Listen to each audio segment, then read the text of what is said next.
سیرت النبی کریم صلی اللہ علیہ وآلہ وسلم، قسط نمبر 105، واقعہ رجیع اور بئر معونہ۔ یہ حکم ملتے ہی سب صحابہ کرام رضی اللہ عنہم نے ان لوگوں سے علیحدگی اختیار کر لی۔ خود آن حضرت صلی اللہ علیہ وآلہ وسلم نے بھی بات چیت بند کر دی۔ صحابہ کرام رضی اللہ عنہم نے تو یہاں تک کیا کہ اگر ان لوگوں میں سے کسی کا باپ اور بھائی بھی تھا تو اس نے اس سے بھی بات چیت ترک کر دی۔ جب حضور اکرم صلی اللہ علیہ وآلہ وسلم تبوک کے لیے روانہ ہوئے تھے، اس وقت منافقوں کی ایک جماعت مدینہ منورہ ہی میں رہ گئی تھی۔ ان کی تعداد 80 کے قریب تھی۔ انہوں نے جہاد پر نہ جانے کے لیے مختلف حیلے بہانے کیے تھے، لیکن ان کے علاوہ 3 مسلمان ایسے تھے جو صرف سستی کی وجہ سے نہیں گئے تھے۔ یہ حضرت کعب بن مالک، مرارہ بن ربیع اور ہلال بن امیہ رضی اللہ عنہم تھے۔ ان حضرات سے مسلمانوں نے بات چیت ترک کر دی۔ جب انہوں نے حضرت صلی اللہ علیہ وآلہ وسلم کی خدمت میں حاضر ہو کر اپنا عذر پیش کیا تو آپ صلی اللہ علیہ وآلہ وسلم نے ان سے فرمایا، تم لوگ جاؤ، اللہ تمہارے حق میں فیصلہ فرمائیں گے۔ چند دن بعد آپ صلی اللہ علیہ وآلہ وسلم نے انہیں اپنی بیویوں سے بھی الگ رہنے کا حکم فرما دیا۔ انہوں نے بیوی کو اپنے ماں باپ کے گھر بھیج دیا۔ البتہ حضرت بلال بن امیہ رضی اللہ عنہ بوڑھی تھے۔ ان کے بڑھاپے کی وجہ سے انہیں اتنی اجازت دی گئی کہ بیوی گھر میں رہ کر خدمت کر سکتی ہیں، لیکن رہیں گی الگ الگ۔ اس طرح 50 دن گزر گئے۔ سب لوگ ان 3 حضرات سے بات چیت چھوڑ چکے تھے۔ 50 دن بعد اللہ تعالیٰ نے ان کی توبہ قبول فرمائی۔ لوگوں نے انہیں مبارکباد دی۔ تینوں حضرت صلی اللہ علیہ وسلم کی خدمت میں حاضر ہوئے۔ آپ صلی اللہ علیہ وآلہ وسلم نے بھی انہیں مبارکباد دی۔ ان حضرات نے اس خوشی میں اپنا بہت سا مال صدقہ کیا۔ غزوہ تبوک کے بعد حضرت صلی اللہ علیہ وآلہ وسلم نے کسی جنگ میں خود حصہ نہیں لیا۔ البتہ صحابہ کرام رضی اللہ عنہم کو مختلف مہمات پر آپ روانہ فرماتے رہے۔ جن مہمات میں حضرت صلی اللہ علیہ وسلم نے بذات خود حصہ نہیں لیا، ان مہمات کو سرایا کہا جاتا ہے۔ سرایا سریہ کی جمع ہے۔ ایسے سرایا غزوہ تبوک سے پہلے بھی ہوئے اور بعد میں بھی۔ آپ صلی اللہ علیہ وآلہ وسلم نے اپنی زندگی مبارک میں 47 مرتبہ کے قریب صحابہ کرام رضی اللہ عنہم کو سرایا کے لیے روانہ فرمایا۔ ان میں سے واقعہ رجیع اور واقعہ بئر معونہ بہت دردناک اور مشہور ہیں۔ پہلے واقعہ رجیع کی تفصیلات پڑھیں۔ قبیلہ عزل اور قبیلہ قارہ کا ایک گروہ حضرت صلی اللہ علیہ وآلہ وسلم کی خدمت میں حاضر ہوا۔ ان لوگوں نے کہا، اے اللہ کے رسول، ہمارے علاقے میں دین سکھانے کے لیے اپنے کچھ صحابہ بھیج دیں۔ رسول اللہ صلی اللہ علیہ وآلہ وسلم نے اپنے 6 صحابہ کو ان کے ساتھ بھیج دیا۔ ان کے نام یہ ہیں: مرثد بن ابو مرثد غنوی، خالد بن بکیر اللیثی، عاصم بن ثابت بن ولافلح، خبیب بن عدی، زید بن دسنہ اور عبداللہ بن طارق رضی اللہ عنہم۔ حضور اکرم صلی اللہ علیہ وآلہ وسلم نے مرثد بن ابو مرثد کو ان پر امیر مقرر فرمایا۔ وہ ان لوگوں کے ساتھ روانہ ہو گئے۔ آخر یہ لوگ رجیع کے مقام پر پہنچے۔ رجیع حجاز کے ایک ضلع میں واقع ہیں۔ یہاں تک پہنچ کر قبیلہ عزل و قارہ کے لوگوں نے قبیلہ حذیل کو آواز دی۔ قبیلہ حذیل کے لوگ فوراً آ گئے، گویا سازش پہلے ہی تیار کر لی گئی تھی۔ یہ لوگوں نے سازش کے تحت لائے تھے۔ قبیلہ حذیل کے لوگ کی تعداد 100 کے قریب تھی۔ ان لوگوں نے ان صحابہ کو گھیر لیا۔ انہوں نے بھی تلواریں سونت لی۔ اس طرح جنگ شروع ہو گئی۔ اس جنگ کے نتیجے میں حضرت مرثد، خالد بن بکیر، حضرت عاصم اور عبداللہ بن طارق رضی اللہ عنہ شہید ہو گئے۔ زید بن دسنہ اور خبیب بن عدی رضی اللہ عنہ گرفتار ہو گئے۔ حضرت زید بن دسنہ رضی اللہ عنہ نے غزوہ بدر میں امیہ بن خلف کو قتل کیا تھا۔ اس کے بیٹے صفوان نے اپنے باپ کے قتل کا بدلہ لینے کے لیے انہیں ان لوگوں سے خرید لیا اور قتل کروا دیا۔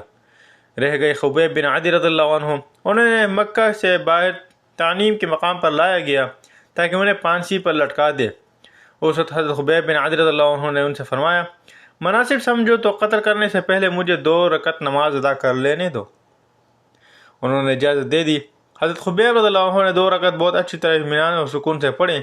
پھر ان لوگوں نے سے فرمایا، میرا جی چاہتا تھا یہ 2 رکعت زیادہ لمبی پڑھوں، لیکن تم خیال کرتے کہ موت کے خوف سے نماز لمبی پڑھ رہا ہوں۔ تاریخ اسلام میں قتل سے پہلے 2 رکعت نماز سب سے پہلے حضرت خبیب بن عدی رضی اللہ عنہ نے ادا کی۔ اس کے بعد پھانسی کے تختے پر کھڑا کیا گیا اور اسی طرح باندھا گیا۔ اس وقت انہوں نے فرمایا، اے اللہ، میں نے تیرے رسول کا پیغام پہنچا دیا، بس تو بھی رسول اللہ صلی اللہ علیہ وسلم کو اس بات کی خبر پہنچا دے کہ ان لوگوں نے میرے ساتھ کیا کیا ہے۔ اس کے بعد یہ دعا پڑھی، اے اللہ، ان کفار کو گن لے اور انہیں الگ الگ کر کے قتل کر اور ان میں سے ایک بھی نہ چھوڑ۔ اس کے بعد کفار نے انہیں شہید کر دیا۔ قریش مکہ کی ایک عورت سلافہ کے 2 بیٹے حضرت عاصم رضی اللہ عنہ کے ہاتھوں قتل ہوئے۔ اس نے منت مانی تھی کہ کوئی مجھے عاصم رضی اللہ عنہ کا سر لا کر دے گا تو میں اس کی کھوپڑی میں شراب ڈال کر پیوں گی۔ حضرت عاصم رضی اللہ عنہ کو اس منت کا پتہ تھا، چنانچہ شہید ہونے سے پہلے انہوں نے دعا کی تھی کہ اللہ، میری لاش ان کے ہاتھ نہ لگے۔ چنانچہ جب انہیں شہید کر دیا گیا اور وہ لوگ لاش کو اٹھانے کے لیے بڑھے تو ان پر شہد کی مکھیوں نے حملہ کر دیا۔ وہ بھاگ کھڑے ہوئے، پھر انہوں نے فیصلہ کیا کہ رات کے وقت لاش اٹھا لیں گے۔ رات کو تو شہد مکھیاں نہیں ہوں گی، لیکن رات کو اللہ تعالیٰ نے پانی کا ایک ریلا بھیجا جو لاش کو بہا لے گیا۔ اس طرح اللہ تعالیٰ نے ان کی لاش کی حفاظت فرمائی۔ حضرت خبیب رضی اللہ عنہ کی دعا پوری ہوئی۔ آن حضرت صلی اللہ علیہ وسلم کو وحی کے ذریعے بتایا گیا کہ ان کے ساتھ کیا سلوک کیا گیا ہے۔ آن حضرت صلی اللہ علیہ وسلم نے صحابہ کرام کو بھی یہ خبر سنائی۔ واقعہ رجی کے دنوں میں ہی بئر معونہ کا واقعہ پیش آیا۔ اس کی تفسیر کچھ یوں ہے، حضور نبی کریم صلی اللہ علیہ وسلم کے پاس قبیلہ بنی عامر کا سردار آیا۔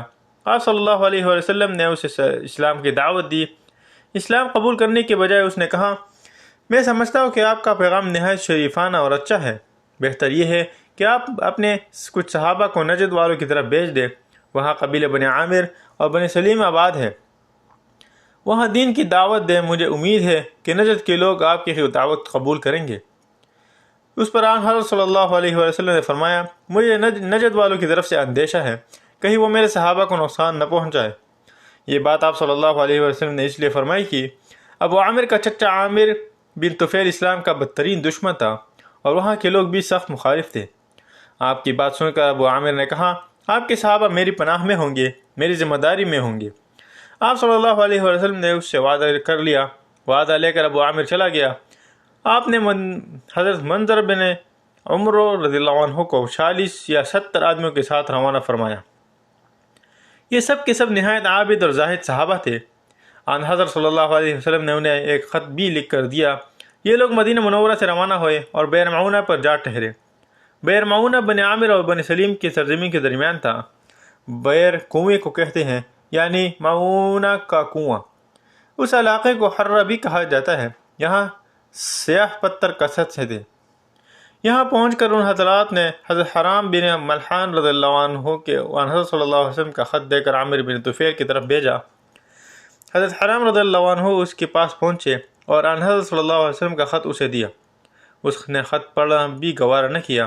ادھر حضرت حرام رضی اللہ عنہ نے خط دیتے وقت ان سے کہا، اے لوگو، میں رسول اللہ صلی اللہ علیہ وسلم کے قاصد کی حیثیت سے تمہارے پاس آیا ہوں، اس لیے اللہ اور اس کے رسول پر ایمان لے آؤ۔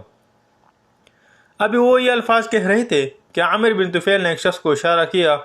وہ ان کی پیچھے آیا اور پہلو میں نیزہ دے مارا۔ نیزہ ان کے جسم کے آر پار ہو گیا۔ فوراً ہی اس کے منہ سے نکلا، اللہ اکبر، رب کعبہ کی قسم میں کامیاب ہو گیا۔ انہیں شہید کرانے کے بعد عامر بن طفیل نے اپنے لوگوں سے کہا، اب اس کے باقی ساتھیوں کو بھی قتل کر دو۔ انہوں نے ایسا کرنے سے انکار کر دیا کیونکہ انہیں یہ بات معلوم تھی کہ یہ آنے والے حضرات ابو عامر کی پناہ میں ہیں۔ ان کی طرف سے انکار سن کر عامر بن طفیل نے بنی سلیم کو پکارا۔ اس کی پکار پر قبیلہ عصب، رال اور زکوان کے لوگ فوراً آ گئے۔ یہ سب مسلمانوں کی طرف بڑھے اور انہیں گھیر لیا۔ مسلمانوں نے جب یہ صورتحال دیکھی تو فوراً تلواریں سونت لی۔ جنگ شروع ہو گئی۔ آخر لڑتے لڑتے یہ صحابہ کرام رضی اللہ عنہ شہید ہو گئے۔ ان میں حضرت کعب بن زید رضی اللہ عنہ زندہ بچ گئے۔ وہ شدید زخمی تھے۔ کفار نے انہیں مردہ خیال کیا۔ بعد میں انہیں میدان جنگ سے اٹھایا گیا تھا اور یہ ان زخمیوں سے تندرست ہو گئے تھے۔ ان کے علاوہ حضرت عمر بن امیہ رضی اللہ عنہ ان کے ساتھ ایک اور صحابی بھی اس لڑائی میں زندہ بچ گئے۔ جب مشرکوں نے مسلمانوں کو گھیرے میں لیا تھا تو یہ دونوں اس وقت اونٹ چرانے گئے ہوئے تھے جب ادھر ان صحابہ کو شہید کیا جا رہا تھا۔ اس وقت حضرت صلی اللہ علیہ وسلم مدینہ منورہ میں خطبہ ارشاد فرما رہے تھے۔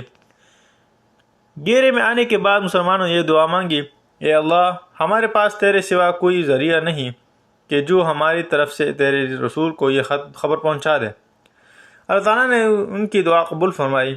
حضرت جبرائیل علیہ السلام فوراً حضرت صلی اللہ علیہ وسلم کو اس واقعے کی خبر دی۔